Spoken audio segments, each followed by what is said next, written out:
Hello, hello. How's everybody doing? Can y'all hear me? I'm gonna get this sound thing right sooner or later.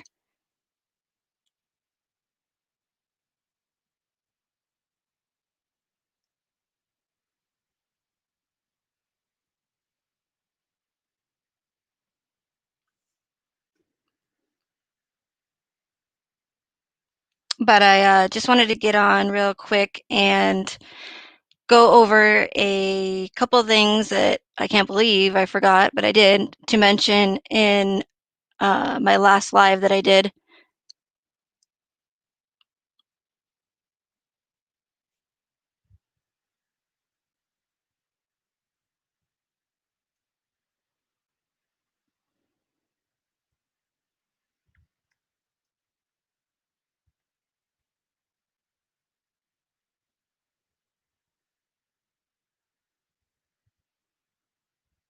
One second.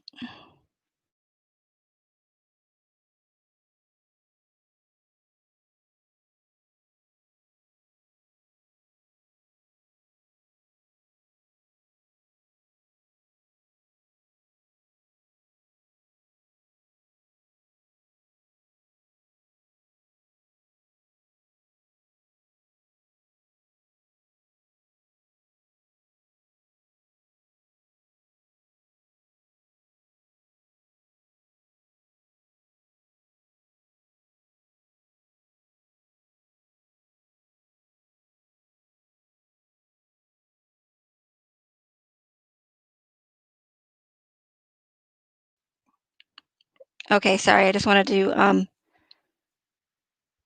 give out some more wrenches.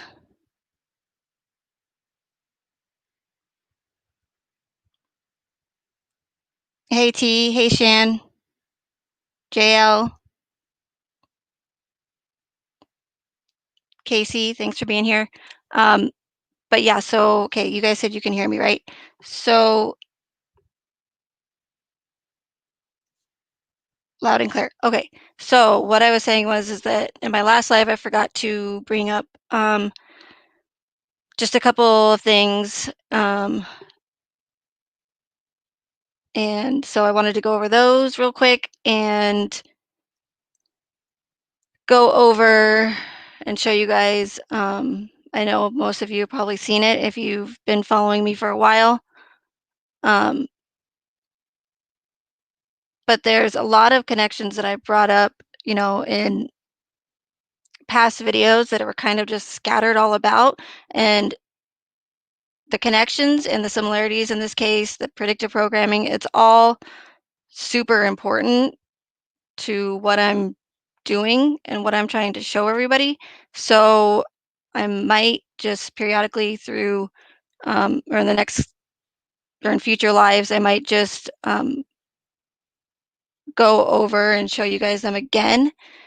And if you guys have seen them already, I apologize. But like I said, it's important to go over them again, and especially for people that haven't seen them previously. So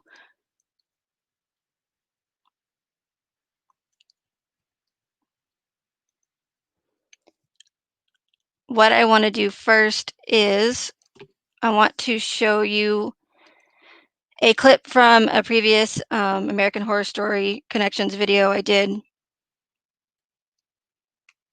And I don't know how to play the volume with my headset on, so I'm gonna have to take my headset off and then I'll plug it back in so you guys can hear me better after I play the video clip. So hopefully it doesn't echo because I know in the last video or my last live it echoed. So again, bear with me.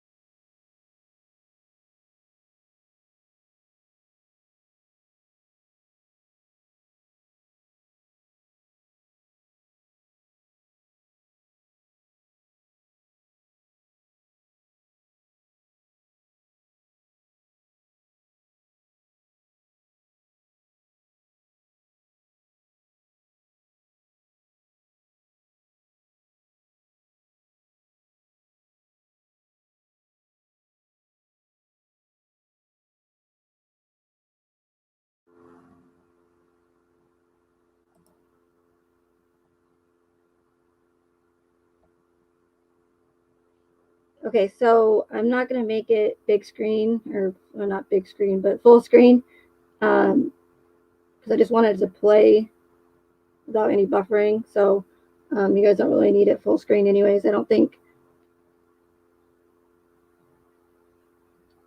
So just to give you a little an idea of what this next clip is about, these were predictions that I made for this specific video for the upcoming season of American Horror Story 1984.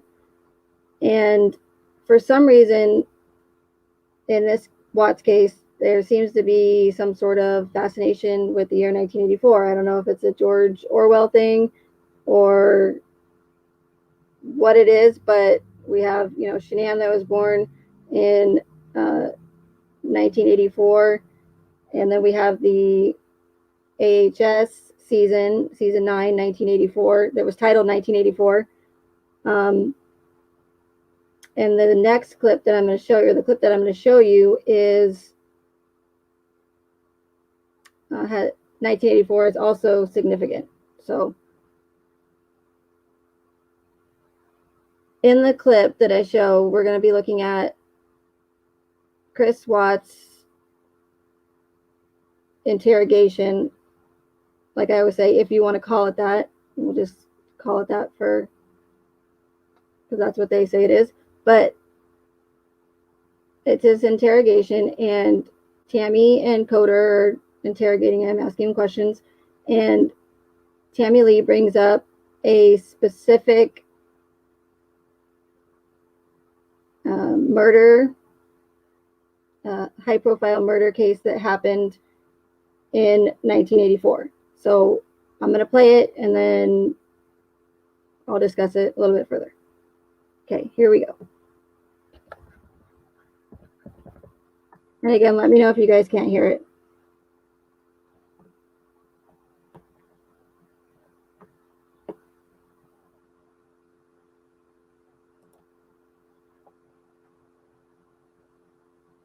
For and Watts case connections.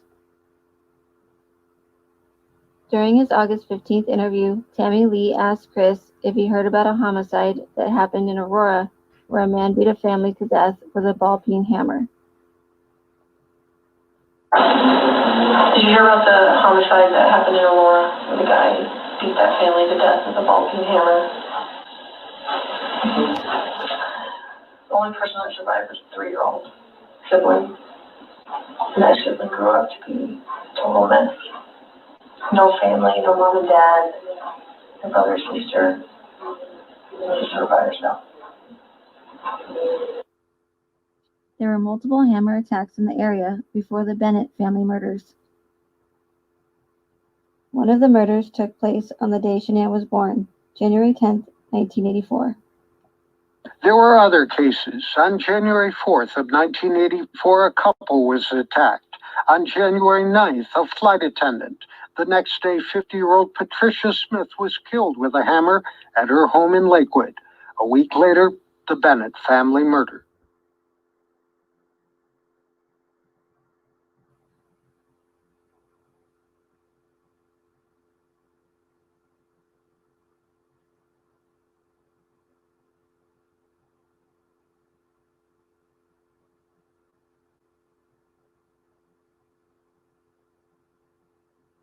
We first meet Constance from the Murder House season in part 1 of this video series. Hi, I'm Constance, your neighbor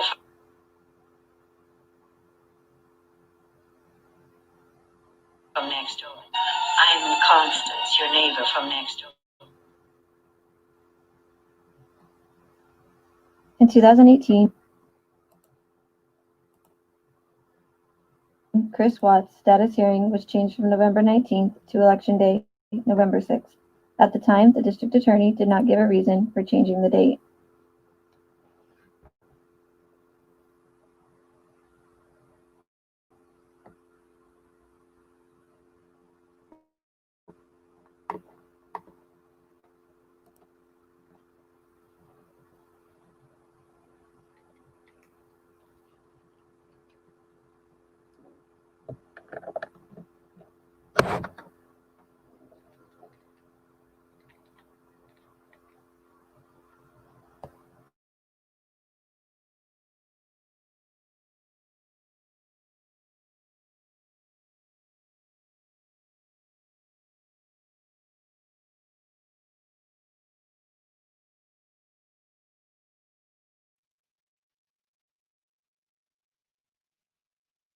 Okay, sorry. So I had to plug my headphones back in and whatnot. Still getting the hang of all this. So what you just saw, from when I first saw it, it's again one of those things where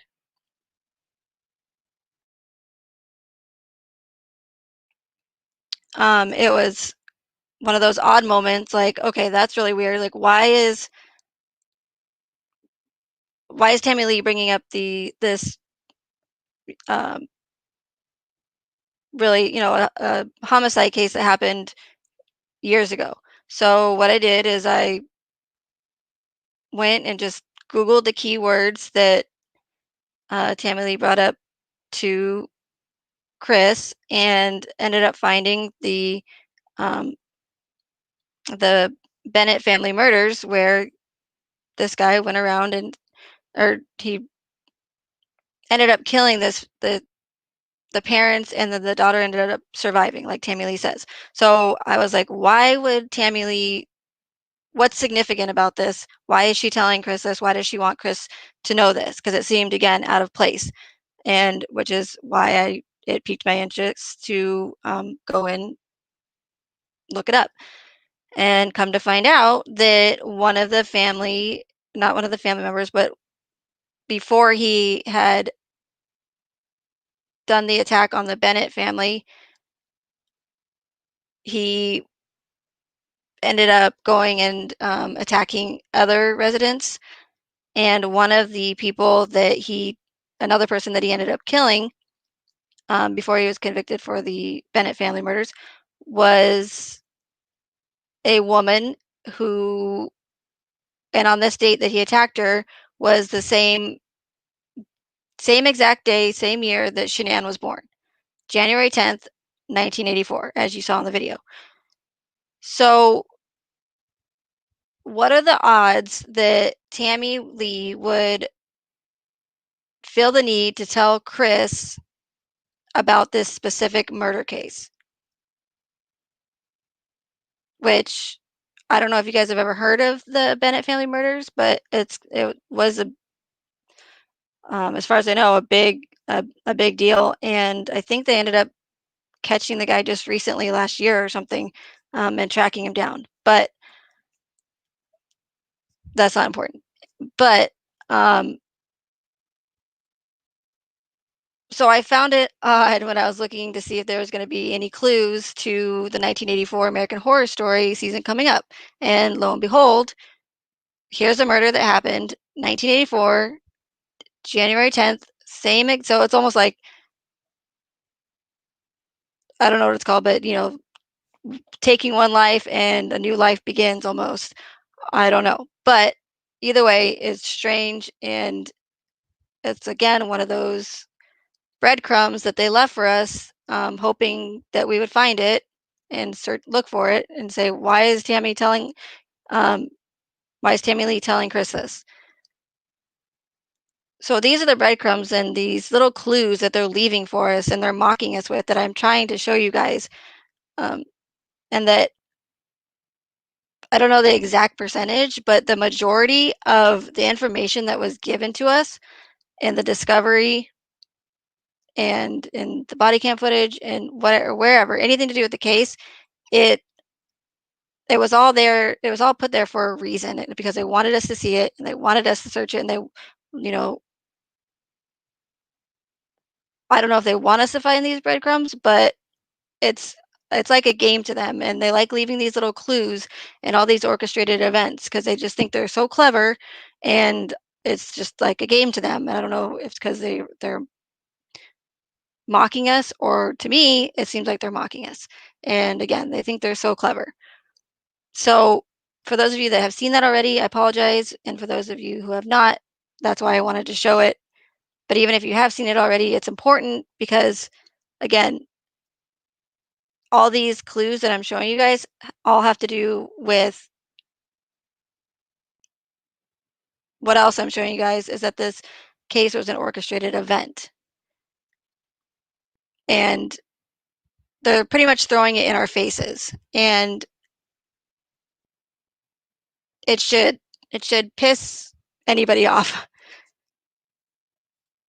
just knowing that they're doing this and they think they're clever and they think it's funny. I don't think it's funny, but do I think it's rather amazing that they have incorporated all of these into it? Yes, but that doesn't mean it doesn't piss me off, amazing or not. So I wanted to show you guys that a couple lives ago, and I just kept spacing it. But again, I can't stress enough that whenever you find yourself saying that this is weird or that's weird or why is this here or that's odd, this doesn't make sense, it's probably because it doesn't, but it's put there for a reason. So just keep that in mind in the future.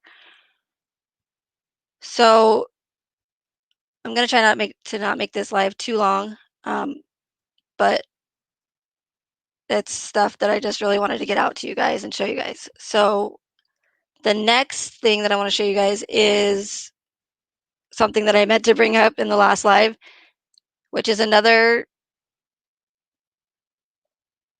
breadcrumb / clue. And just so you guys know, like, I want to make it clear that if you guys are familiar with my AHS, American Horror Story connections, the ones that I have included in the videos that I made, they're the most obvious and the ones that are the most similar and the ones that are not going to be stretching by all means. So there's a lot more similarities in American Horror Story, and then you could even go even deeper into it and even more symbolism into it and just coding it look like because that's what they do. That's the powers that be, that's what they do. That's their thing. There's the coding and and the symbology and the numerology and the gematria. It's just their thing that they do. So it's what they're good at.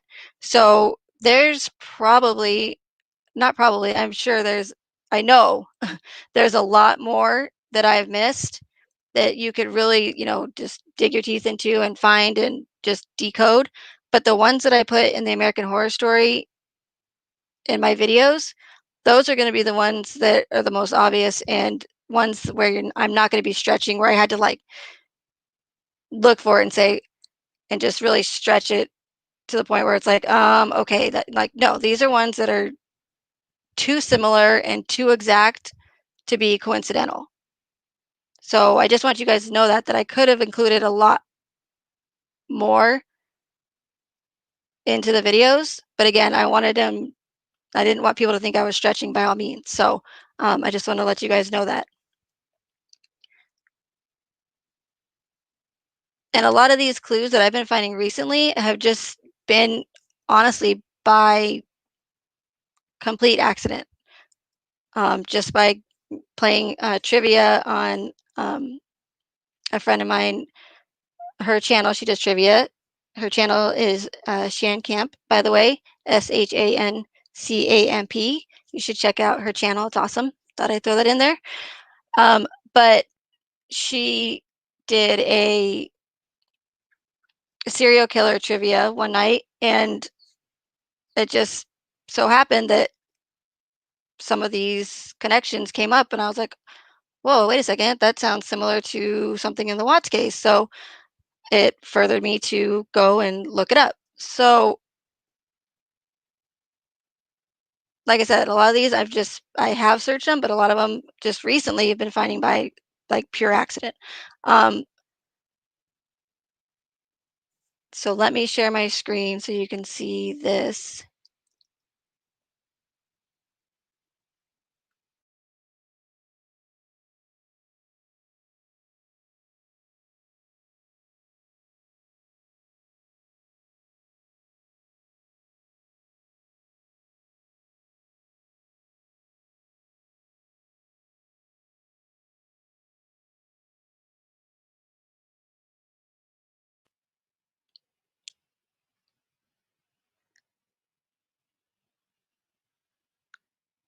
Okay, so on the screen soon you should see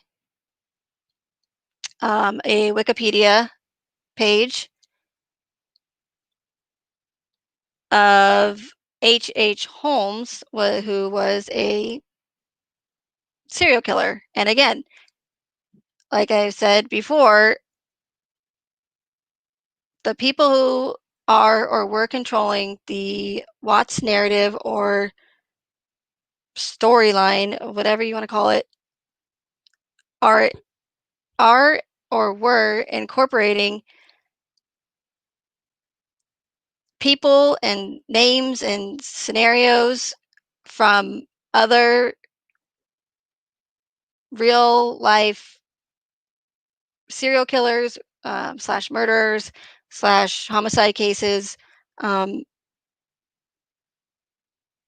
many that are well known. Some might even not be as well known. When they do these clues, some will be blatantly obvious and others will be not so obvious. And those are the ones that a lot of people aren't going to catch. But for the more obvious ones, they are pretty easy to spot. So when I was playing the murder trivia, I decided to go, or after playing the murder trivia, I decided to go and look up a couple of these people that were mentioned in it. And in doing so,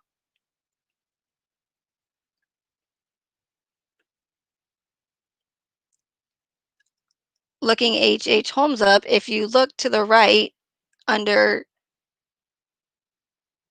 where it says born, so his date of birth,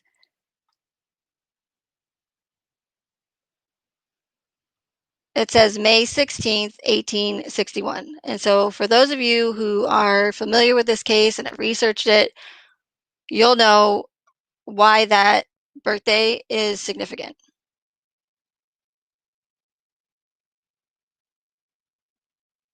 And if anybody wants to shout out and say in the comment section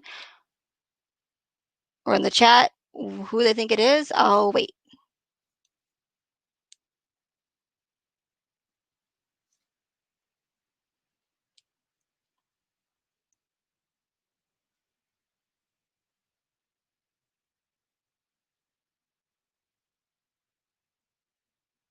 Better yet, it's too delayed, so I'm just going to tell you guys. It is Christopher Lee Watts' birthday. He was born on May 16th. So most people would say, okay, now you're stretching. There's many people that were born on May 16th, not just Chris Watts and not just this prolific serial killer in the 1800s. Granted, normally I would say, yes, that is true. There are many people that were born on May 16th. I know another person that was born on May 16th. However, when you include it with all of the other connections that I'm showing you guys and all of these breadcrumbs that they're leaving for us, it's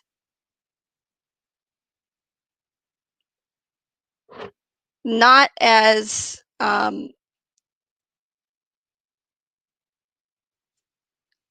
it's just not likely because you can't have all these other connections and all these coincidences. Like there's so many to where you just got to say, okay, one, two, maybe three, maybe a few. But then when you have, I should probably, which I probably will do, is just put a list on one piece of paper of all the connections that I've found and that some other people have helped me find, which is I fully appreciate because I couldn't do it without them. Oh, and speaking of that, and I did listen to my last live real quick. I just wanted to say that because I'll go back and listen to my lives and watch the live chat and read it. And in my last live, I said that I was the one that found the Melissa Parrish, Chris's coworker, the Fort Bragg connection. And I just wanted to correct that and say that it was not me that found it. It was one of my subscribers. And I don't like to take credit for anything that I didn't personally find. So thank you to that subscriber. And if they're watching this, they know who they are. So I just wanted to clarify that I didn't mean to say that I was the one that took credit for it, or that I didn't want you guys to think that I was the one that found it and take credit for it, because it wasn't me.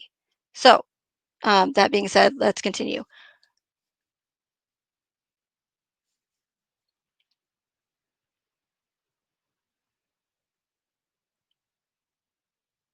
So yeah, so we have the May 16th, Chris Watts, born on the same day as another serial killer, just another one to add to the list. But yes, I will soon. I think I'm going to, actually, I know I'm going to add all the connections so that you guys can see it on one piece of paper. And that way, because I know that like I said, I've scattered them kind of randomly about in different videos, but the reason for that is because I've been finding these connections as I go along, and as um, investigating the case and researching the case as I go along. So I've just been finding them here and there. So when I find them, I just want to share them with you guys. So yeah, so I will do that. I will put them on one piece of paper for you.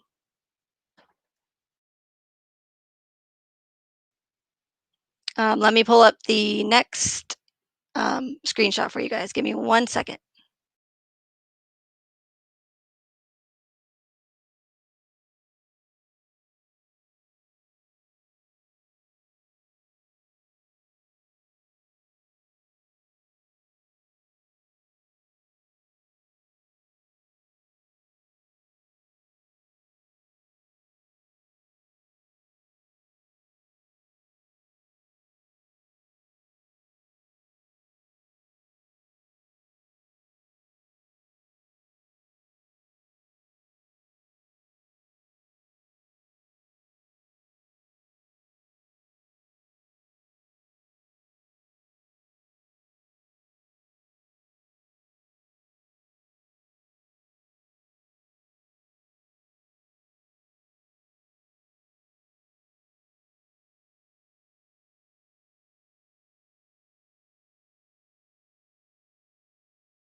Okay, sorry about that, guys. Chickens. So let me share real quick.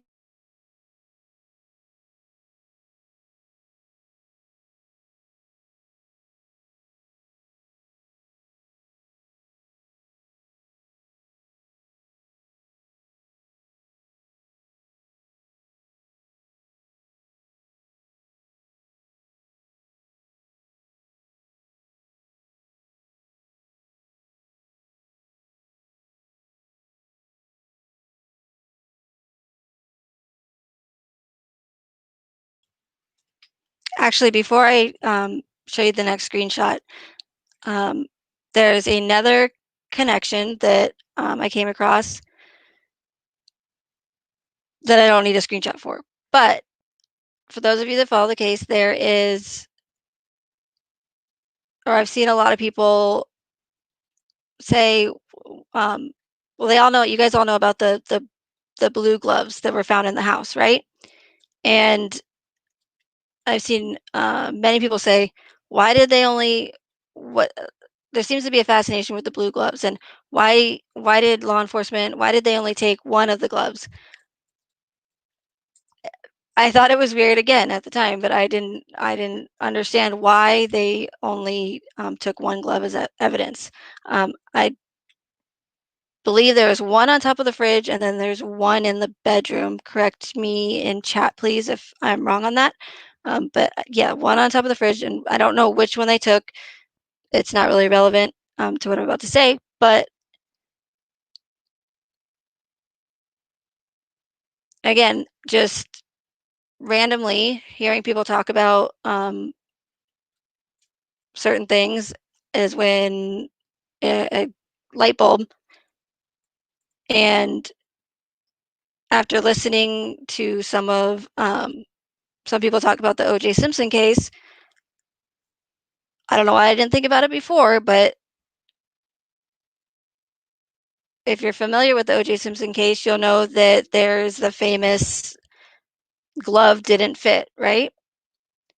I don't know specifically why there was only one glove or if there was two, but as far as I know, there was only one glove, and that's the infamous one that didn't fit OJ, which I'm assuming got him acquitted, or I'm sure there's more to that. Anyway, as I'm rambling,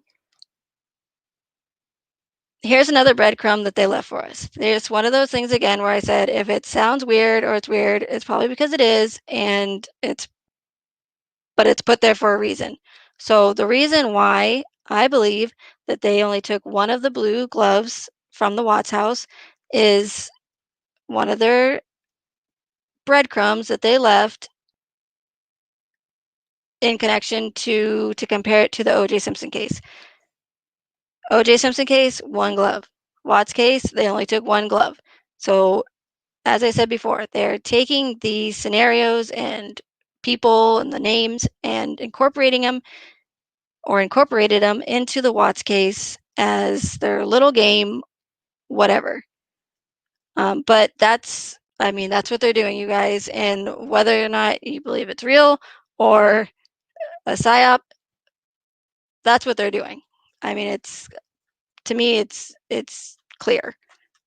And as I said just a little bit ago, like one, two, three, maybe a few, maybe coincidental. Once you get up into the 20s, 30s, 40s, into those numbers, it's not possible, you guys. It's they're playing with us, and again, they think they're clever and they think it's funny. So that's another one that I wanted to bring up in my last live, and I forgot. And there is another one, but I haven't been able to vet it yet, so I probably shouldn't mention it, but maybe I should, just so that one of you true crime people, and the one, because you guys know more than I do,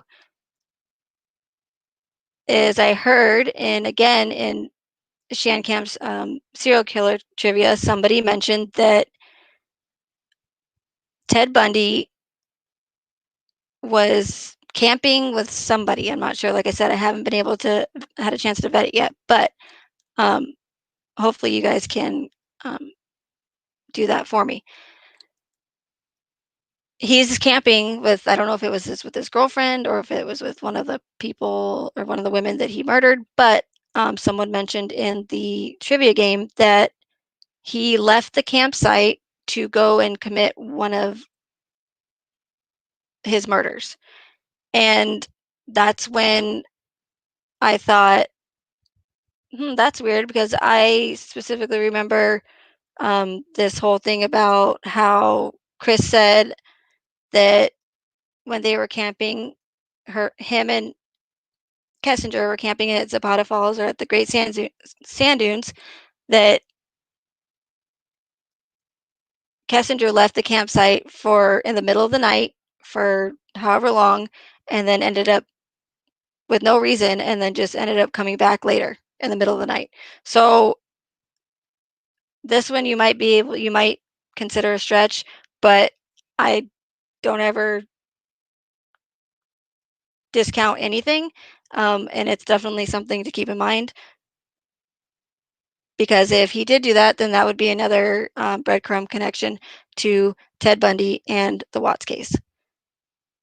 So moving on, let me get the screenshot that I was going to show you guys.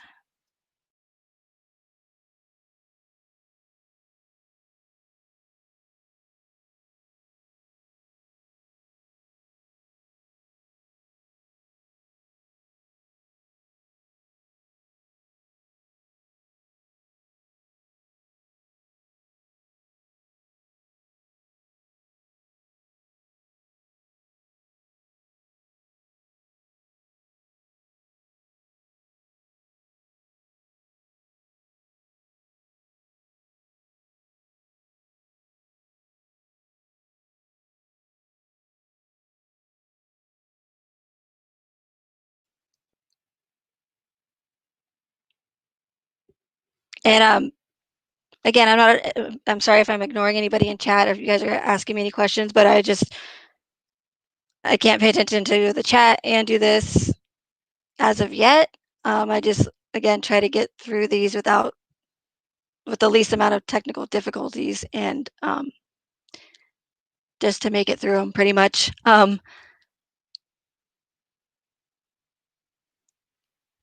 Okay, and it says browser can't access your screen. Try capturing a different screen. Okay. Spoke too soon about the technical difficulties. Sorry, guys.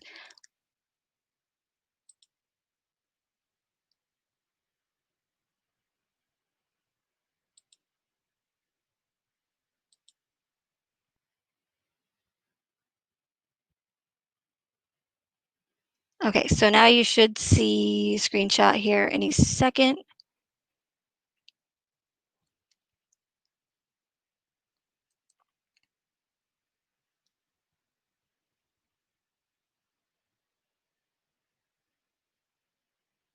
Okay.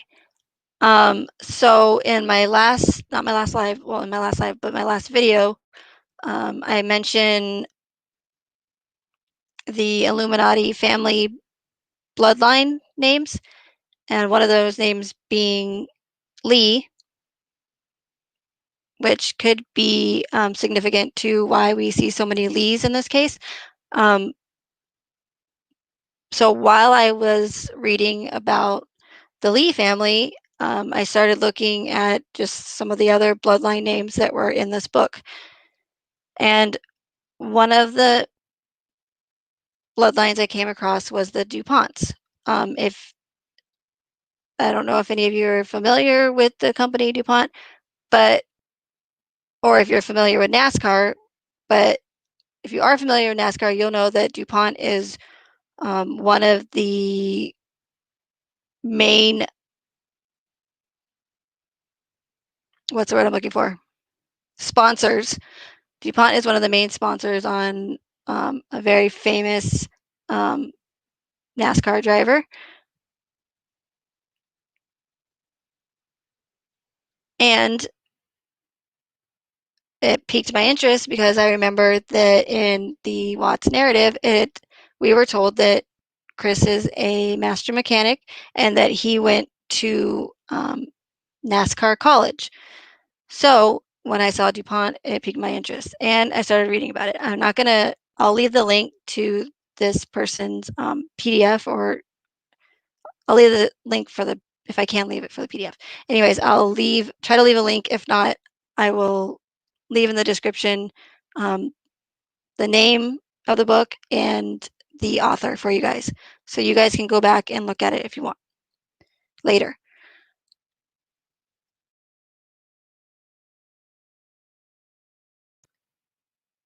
So as I was reading about it,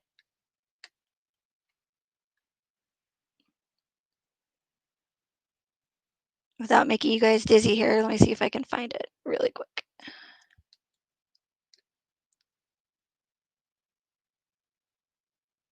And again, this isn't something that I was like just searching hard for. It just so happens that when I was researching the Lee name, I just decided to look at the other names and browse the text and just happened to just see this. So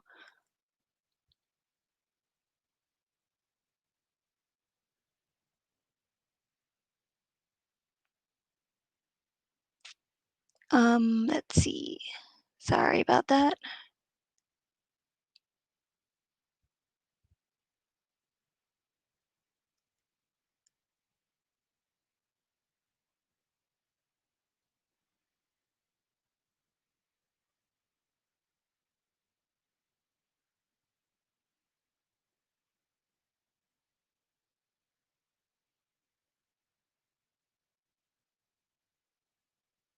I mean, and there's like, as you can see, there's a ton of information in here, and I'm sorry.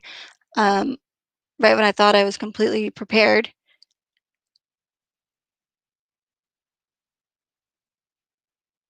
I obviously was not.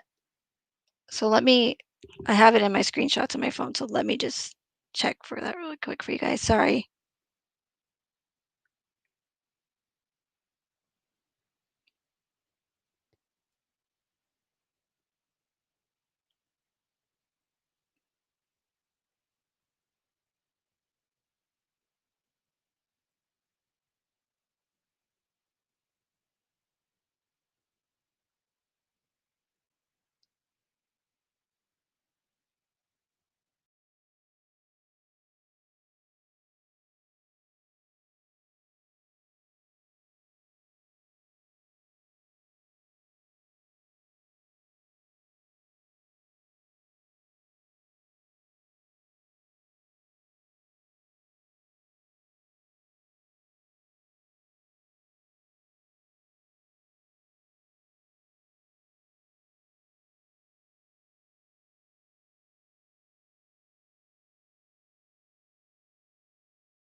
Okay, sorry about that. So here it is.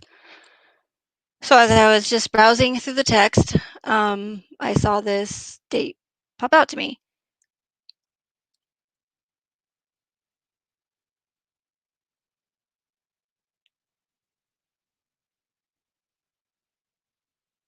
So again, you guys can go back and read all this, but here it mentions it's talking about Alfred something. I don't know if that's a Roman numeral or what, but if you look here, it says on May 16th, 1893, the press reported the death of Alfred Victor DuPont with great laudatory comments. So again, this might be stretching, but the fact that it's in these names of these bloodlines, and we have the DuPont and NASCAR connection, and then we have again, we see Chris's birthday, May 16th.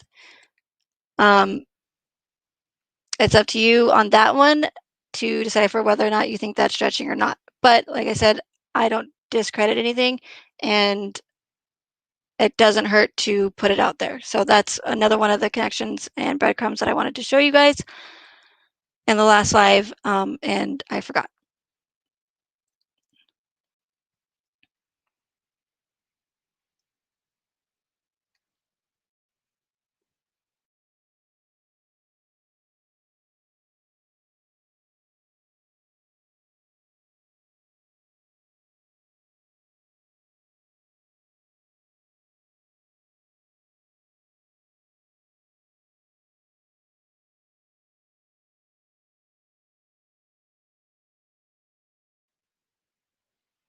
Okay, so now I'm just going to share my whole screen if it lets me.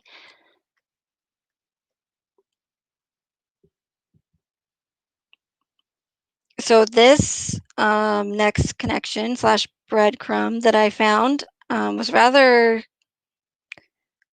well, they shock me every time I find one of these, but then I'm not shocked at all either.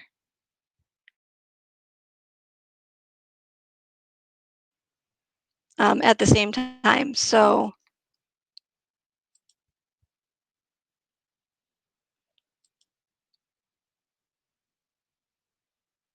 I had looked up the founders of Lavelle previously, a few months ago, and didn't really find anything significant as far as connections go. But for some reason, when I looked up, as you can see, these are the founders of Lavelle, the company that Shanann worked for. In case you guys are, anyone here is not as familiar with the case as everybody else, but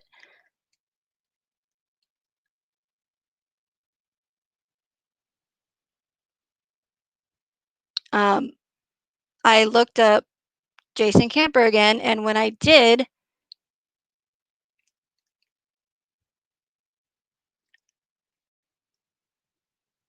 I went to YouTube, and then this was the first video that came up.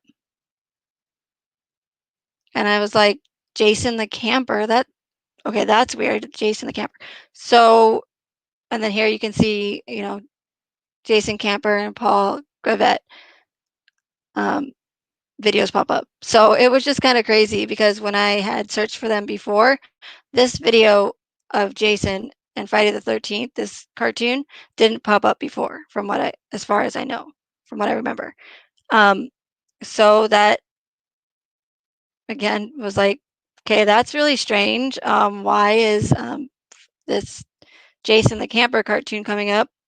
And like I said, they're incorporating, just like they do with the producers of American Horror Story, they get their inspiration from classic horror films like Friday the 13th, Rosemary's Baby, and they incorporate also into the show real life cult leaders, real life infamous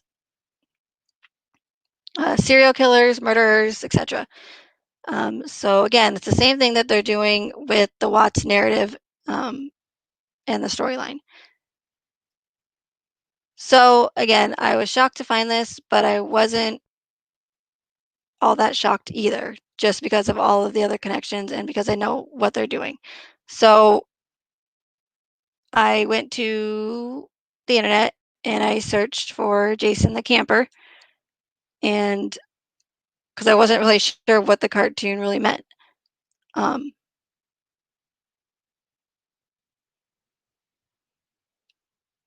and what I found was these T-shirts and sweatshirts everywhere that say "I Jason Camper's sweatshirt." So this is what I'm talking about. What are the odds that one of the co-founders of Lavelle's name is Jason Camper, and then we just so happen to have this term or quote or whatever, this little phrase that they use, because Jason in Friday the 13th movies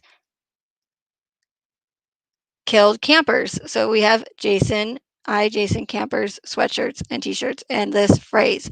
So again, with all the other connections and all the similarities and all the breadcrumbs and all the clues, what are the odds that the company that Shanann worked for, the MLM, one of the co-founders' names is also Jason Camper? And yes, some people might say, well, it says Jason Campers. Well, he still killed a camper. Campers, Jason Campers. They can make whatever excuses they want, but it's not a coincidence, you guys. It's just not. Again, they're leaving these clues because they're throwing it in our faces, and they think they're clever, and they think it's funny, and it pisses me off to the very end. And it should piss all of you off as well. And like I said, these last few connections I found, I just happened to stumble upon them without even researching it. I just said, maybe I should search these co-owners or these co-founders of Lavelle. Maybe there's something there. And it just so happens that that happened to pop up. So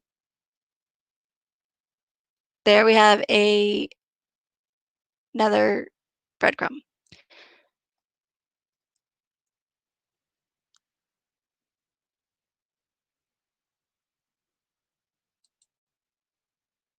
Okay, so that's it for for now, anyways. I'm sure there will be more of the breadcrumb connections that they're incorporating into the narrative. Last thing I want to show you guys before I end the live is I have been for the past 2 days and previously I have researched and read the Colorado revised statutes that my brain is mush because I had to finally take a break a few months ago because it's just so much information and it's just so much to read and find, and I'm not a lawyer by any means, so it's pretty draining, to be honest. So if you guys have followed me, you'll know that I've mentioned several times that you have to ask yourself, why is the Watts case I'm not going to say everywhere, but the only homicide case in Colorado, high profile murder case, where they willingly, without having us to pull teeth and request the information, willingly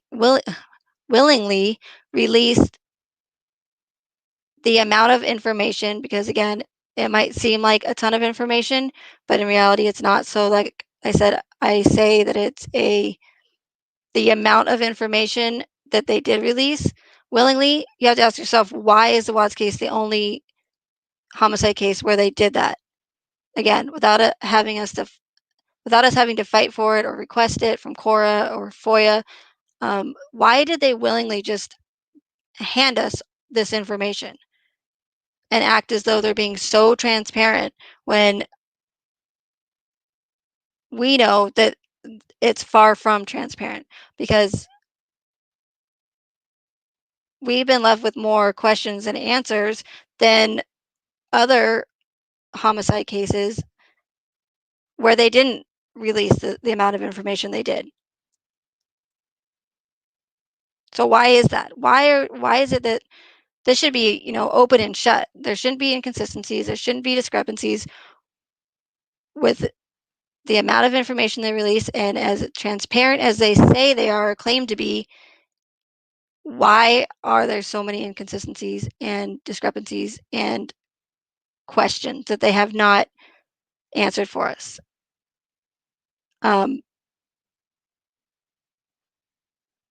So you'll see me in other chats, and you probably see me in other chats mention this a lot.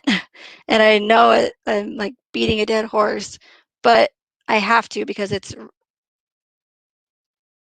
one of the more important characteristics that I talk about that you need to look out for. Because again, one, they did it willingly. We didn't have to ask for it.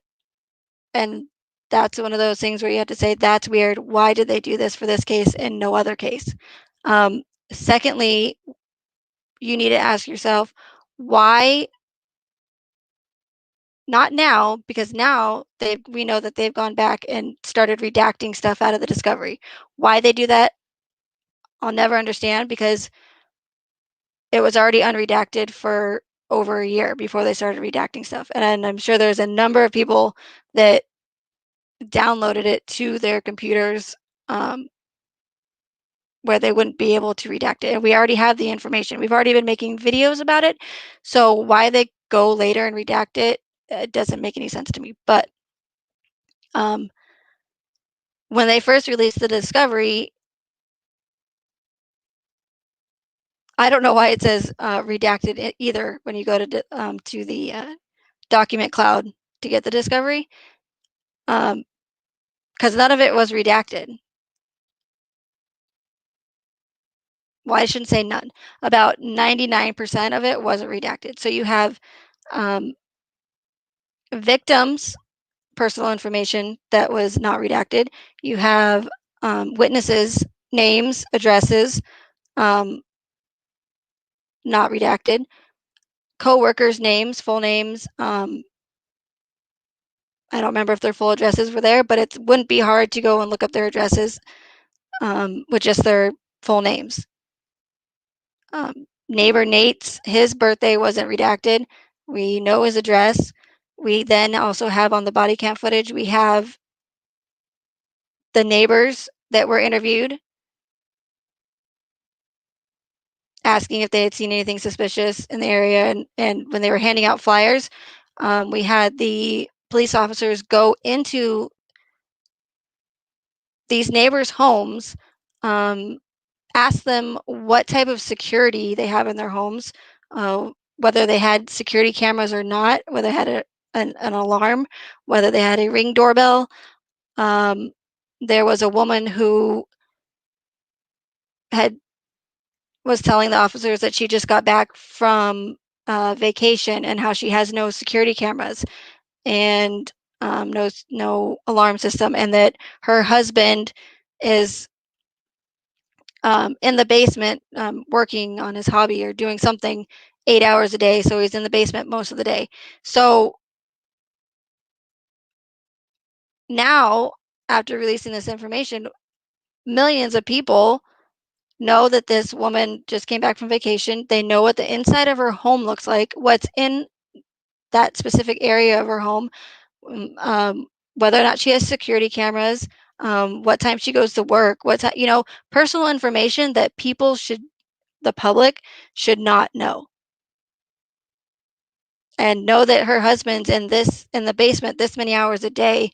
I mean, God forbid if a robber or criminal or gets a hold of this public information that they made available, and now they know what items and what's placed in their home and where. And like I said, you can't. Now they know all this personal information about these neighbors, and that's not okay. That's not legal, is what I'm trying to say. And I know I'm fumbling my words right now, but I'm getting to the point, I promise.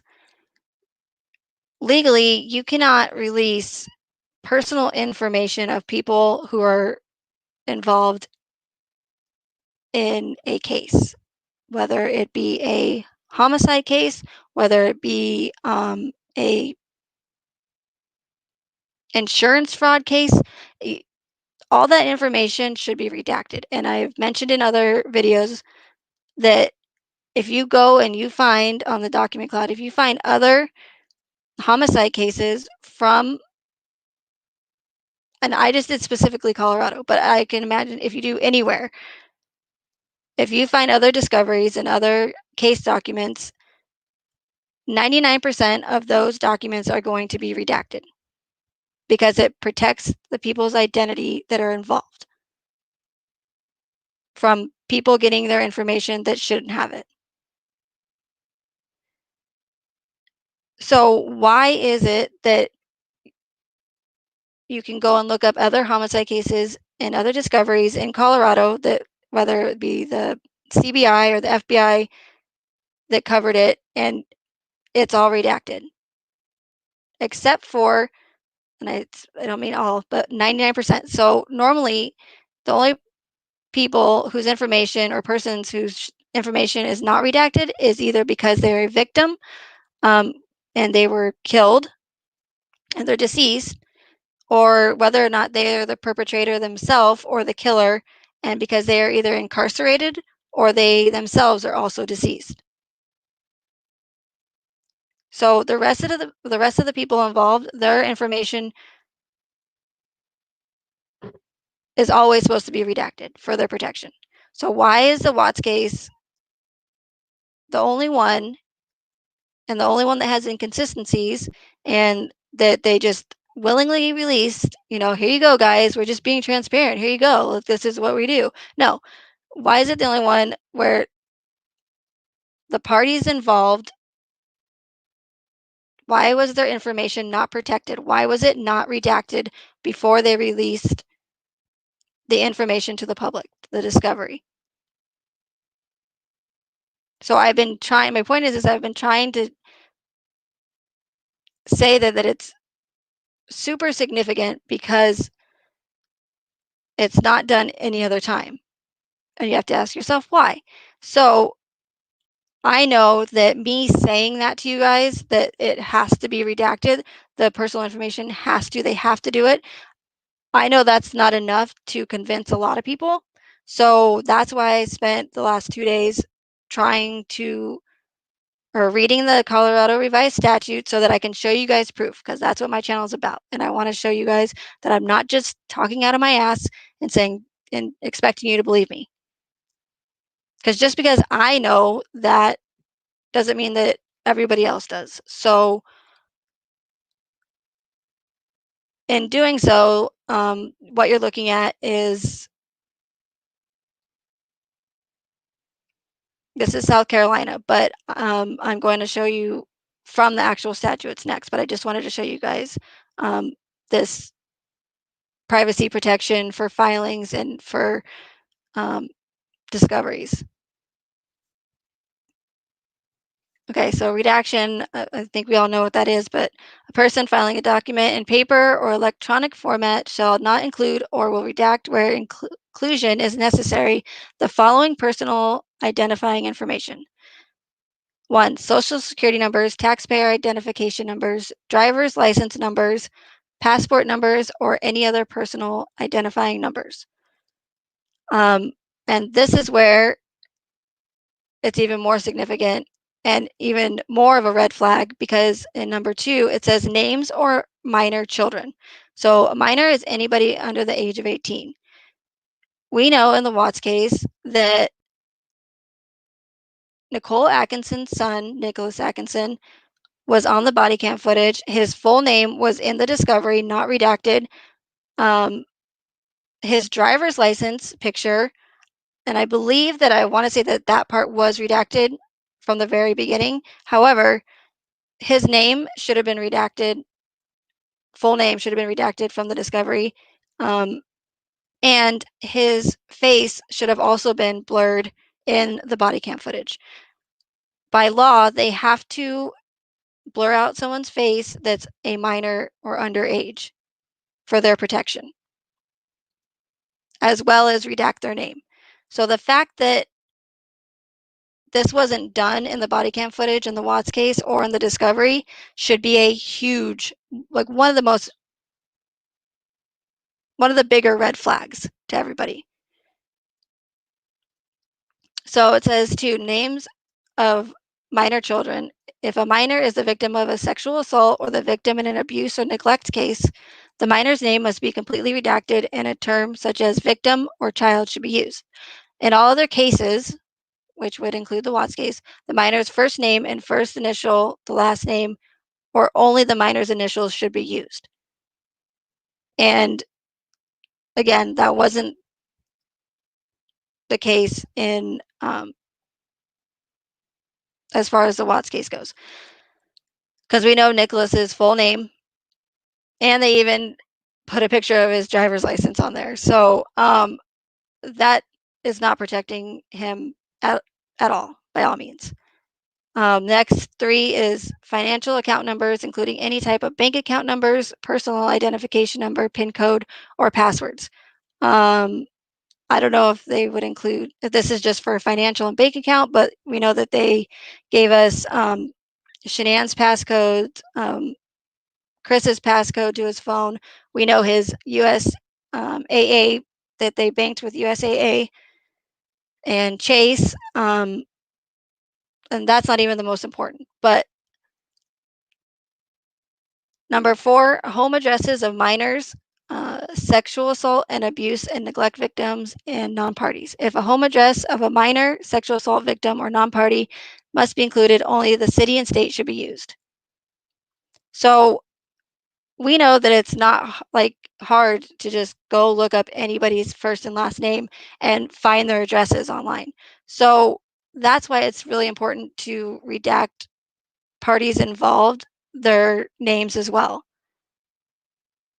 Which again, in other discoveries and other cases and e-filings, you're gonna see that all these people, all the parties involved's names are redacted besides the victim or the killer or the person who was charged.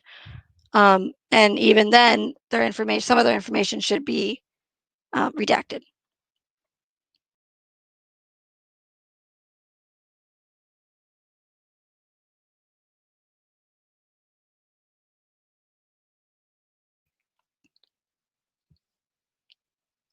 Okay, so then you have 5, date of birth. If a date of birth must be included, only the year of birth should be included. And when the discovery first came out, Nate's birthday wasn't redacted. I believe that even still, one of Chris's coworkers, I'd have to go back and look, their birth date is still in there, not redacted. So you have their full name of his coworkers and their birth dates. And again, it's all for their protection. So by law, how were they able to release all of these people's information, personal information? And one, let's just say, even if they said, I don't care if you release my personal information, they still by law have to redact it.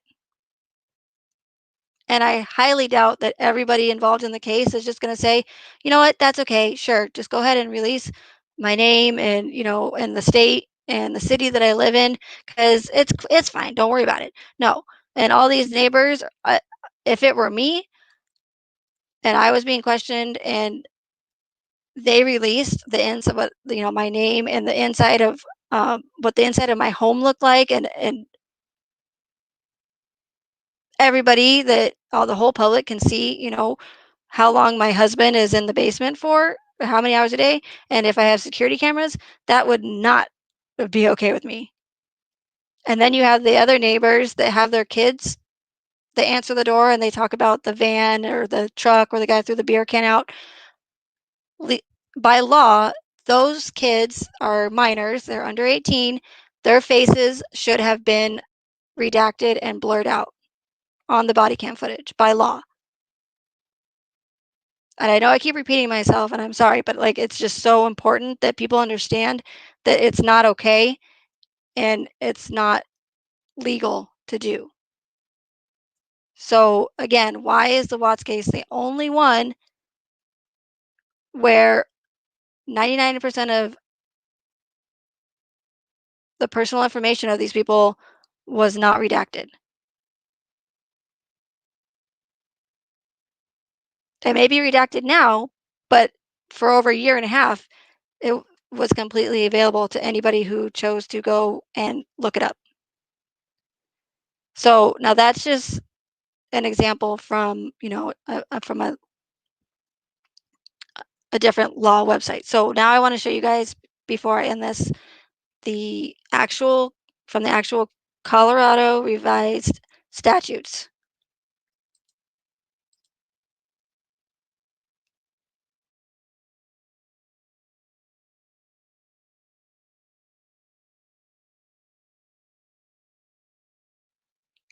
And you'll know this live is getting way too long when my voice starts to crack. So I apologize.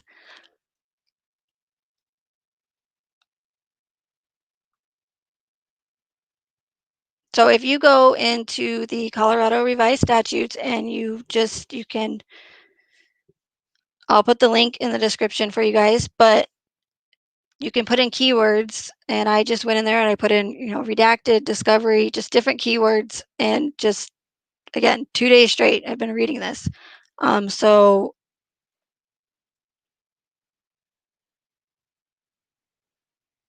as you can see, it's updated through July 6, 2020, but this was also in effect at the time that this whole thing happened. And I'm not going to read the whole thing because it's a lot to read, but I just wanted to show you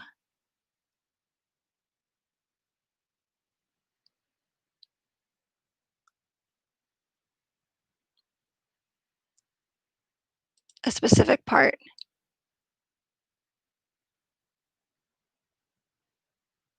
So if you look at under section 1 definitions and you go under B, it says confidential personal information means a person's home address, telephone number, social security number, birth date, bank account information, tax identification number, personal signature, personal email addresses, or similar unique identifying information other than a person's name.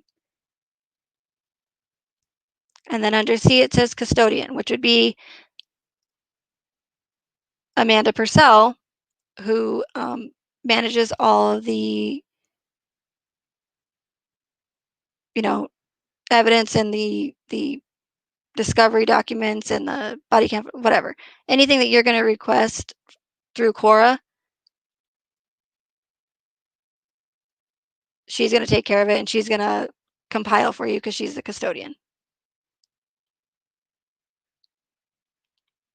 So the custodian means a person designated by federal or state statute, court rule, or court order as the keeper of the record, regardless of possession. Where no federal statute or regulation, state statute, court rule, or court order designates the custodian is as provided in this subsection. Okay, so again, lots of information. I'll leave it in the link and you guys can go and read this again. But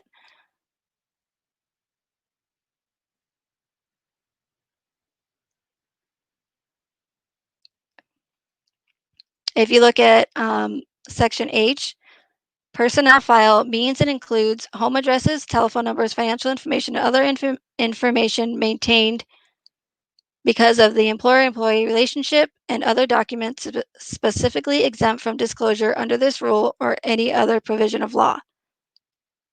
Personnel file does not include applications of past or current employees, employment agreements, and amount paid of benefit provided incident to termination of employment, dates of employment, classification, job title, job description, salary range, performance ratings, or any compensation, including expense, allowances, and benefits paid to employees by the state, its agencies, institutions, or political subdivisions. And this all goes through, goes over,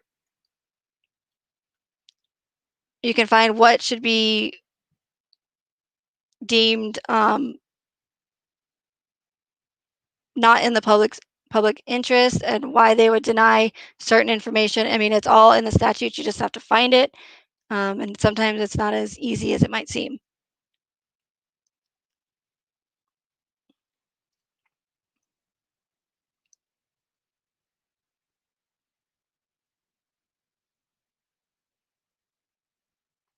Okay, it says here, the custodian must deny inspection unless otherwise provided by federal statute or regulation, state statute, court rule, or court order.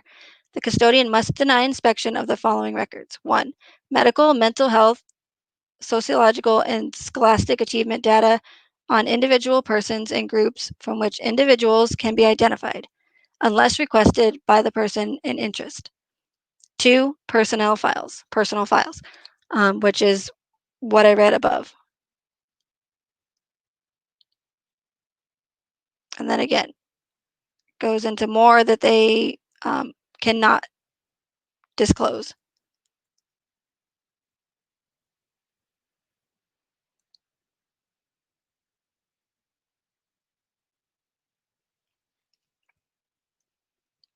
I mean, this goes on and on.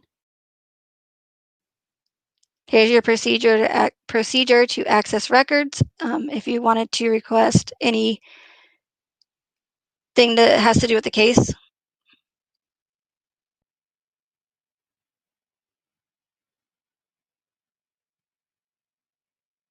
Okay, so it says in their own statutes, you guys, that they are not allowed to release personal information of parties involved in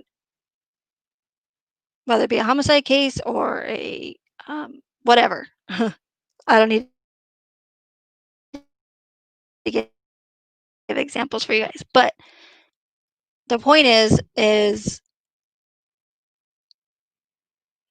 in order for them to be able to release all of this information and not redact it, and the personal information of not only adults, but as well as minors involved in the case, it would have to be not real. That's the only way that they can legally release that kind of personal information about people to the public. So the information that they give us on these people is not their real identities. And I knew that me just telling you guys that wasn't going to be,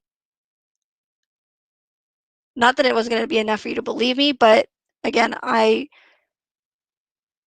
wanted to show you guys some sort of, some proof, to say, hey, look, it even says it in their statutes. They cannot legally put out all this personal information on people that it has to be redacted. But yet, nobody's information was redacted in the Watts case. And the Watts case is the only one where everybody's scratching their heads going, why is there so many inconsistencies and discrepancies, and why was law enforcement, why they do such a terrible job investigating whoever, and why does nothing make sense?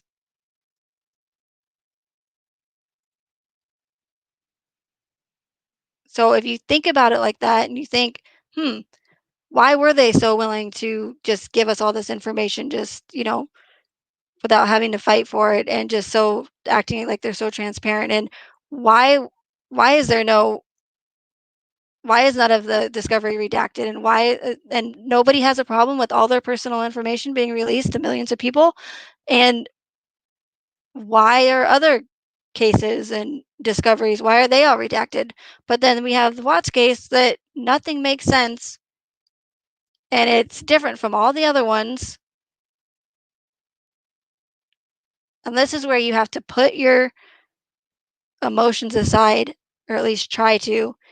And it may be more difficult for others, but you have to look at it you have to look at it logically and think, again, if it's weird, it's probably because it is. And if it's unlike any other ones, there's got to be a reason for it. And why is everybody so, like, obsessed with this case? And why is it that, nobody can, like, drop it? Because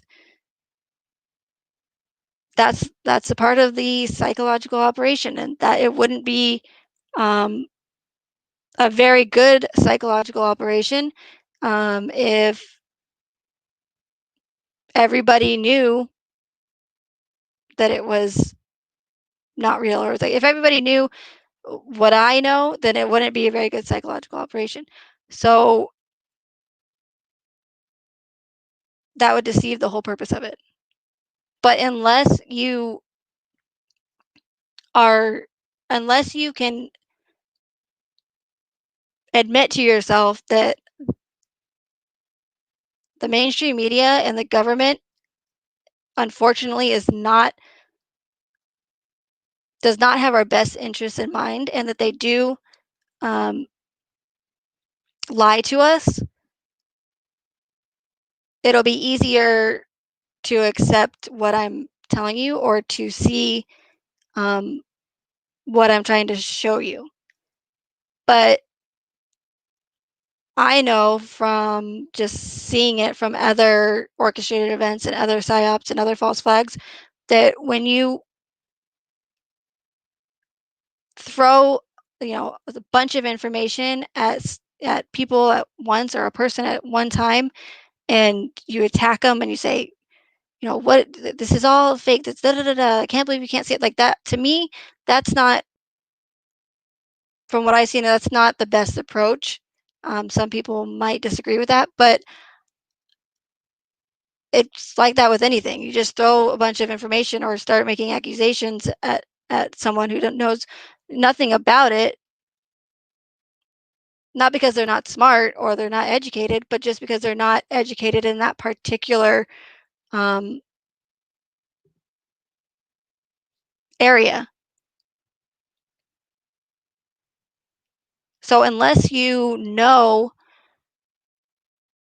what to look for, and the tactics that they use, and the characters, and the same patterns that they use all the time, unless you know that, you wouldn't know. You'd have no way of knowing that.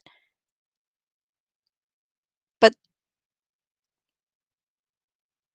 this is why I started making videos, and why I started doing the Watts case, because I want people to learn those, so that in the future, even though there might not be anything that we can do about the Watts case in particular, at least in the future, you can try to remember what I told you, and that you can look for these characteristics, and then at least you can sorry, at least you can maybe think about it for a second, and kind of look at it from a different perspective, and say, okay, maybe something's not right here. And Megan did say that if there's these certain characteristics and these certain patterns to look for, that maybe I should take a step back before I let my emotions take over me, and into this, when they use this for another tragic event, so that way you won't be subjected, or you won't be a victim to another one of their operations. I hope that makes sense. Because these are not going to slow down. They're happening more and more all the time. And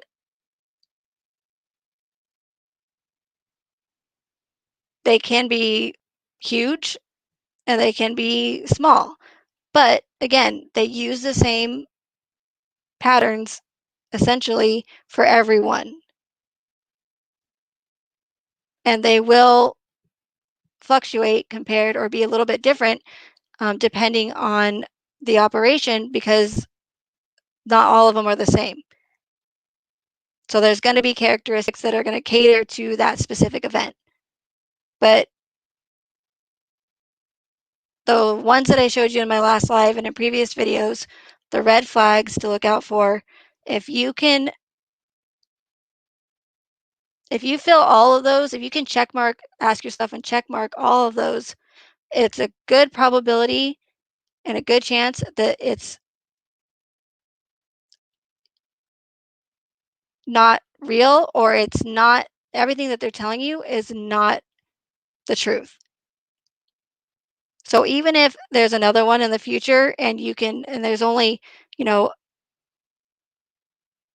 1, 2, 3 of the red flags, that might not mean it's an orchestrated event or a psyop, but it might be enough for you to say, whoa, wait a second, maybe I should take a second look at what the mainstream media is telling me and research what it is they're telling me, which you should be able to vet. Not always, but it's at least you should try to at least vet what and verify what the mainstream media is telling you and our government. So without me rambling anymore, I think that I pretty much got to my point, and I will try not to ramble in the next one and just say what it is I'm trying to say. But hopefully I'm getting better with each live for you guys. And I do apologize that I'm not the best speaker, and you guys know that. But I am trying to get better.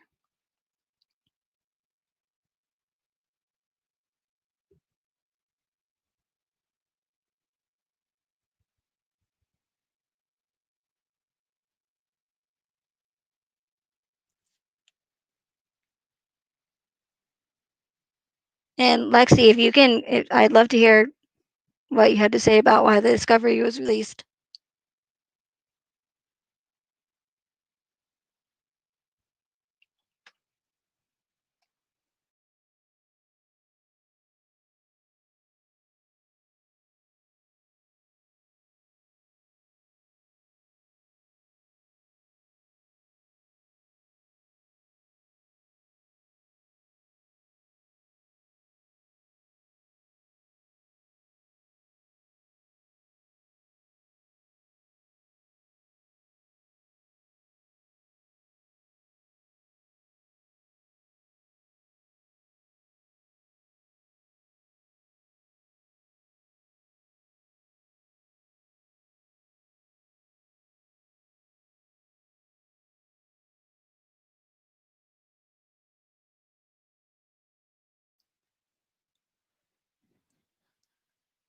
The chat's a little delayed, Lexi, so if I end this before I see your response, I apologize, but I know people don't like dead silence, so.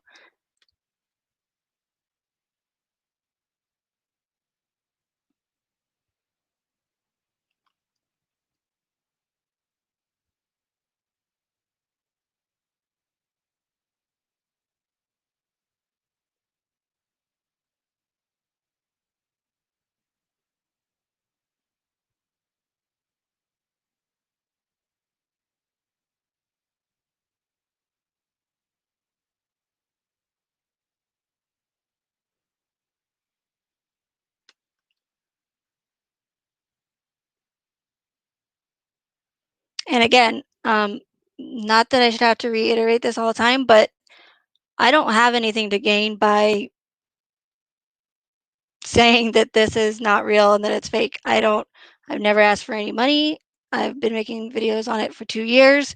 That is not my motivation. I'm not throwing out just or spewing out this information and it just expecting you guys to believe it. For any of you that have been following me, you know that I try to, well, for one, in my videos, I show the source, but I try to always put as many sources in the description of the video as possible so that way you guys don't have to even go through the trouble to search for the information that I'm giving you yourself. You can just click on a link and it'll take you there. But a lot of this information doesn't take a lot of effort, and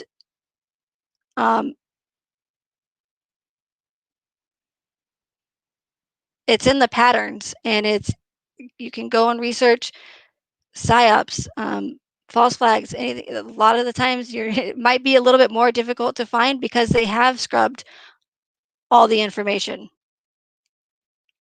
or a lot of it, from previous orchestrated events, just like they're doing with the Watts case. They are scrubbing videos, they are taking channel creators down, they are working with organizations that specifically go around the internet and flag videos en masse that are talking conspiracy theories or go against the official narrative. So that's another thing, is why are they trying so hard to silence people and anybody that goes against the official narrative with the Watts case?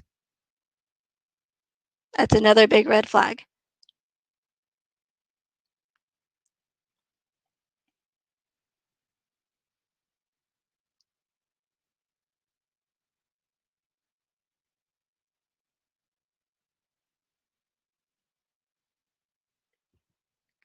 And I don't know how many times I've said that it's not my intention to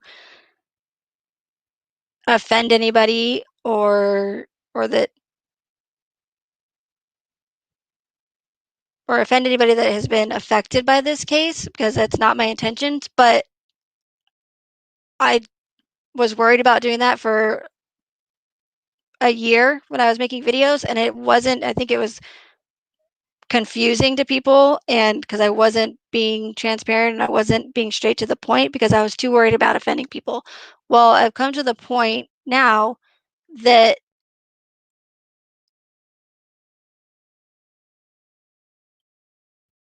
it's more important to me to get the truth out there, because I'm not going to be able to please everybody. So I either have to decide whether or not I want to worry about offending people, or if I want to um,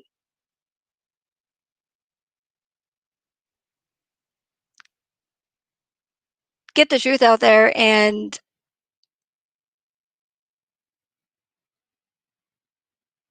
if people want to listen to what I have to say, and if they want to have an open mind, then that's great. And if they don't, then there's nothing I can do about that, unfortunately. But again, my channel is only going to be for people who have an open mind and who um, can push their emotions aside, and all the information's out there. You just got to look for it. And that's all the same characteristics. It's the same patterns. If you're aware of them, then they're a lot easier to spot.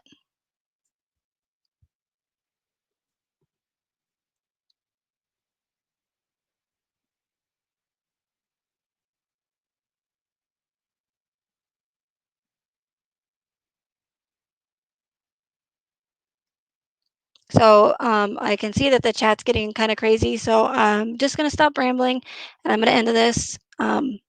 Again, I just wanted to come on and do a live and just cover the ones that I forgot to mention, and then just show you the Colorado revised statutes,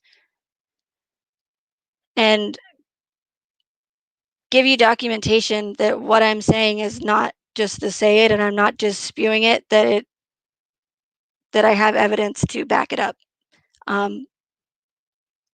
because that's important to me. So thank you, mods, and thank you everyone in chat, and I will see you all next time.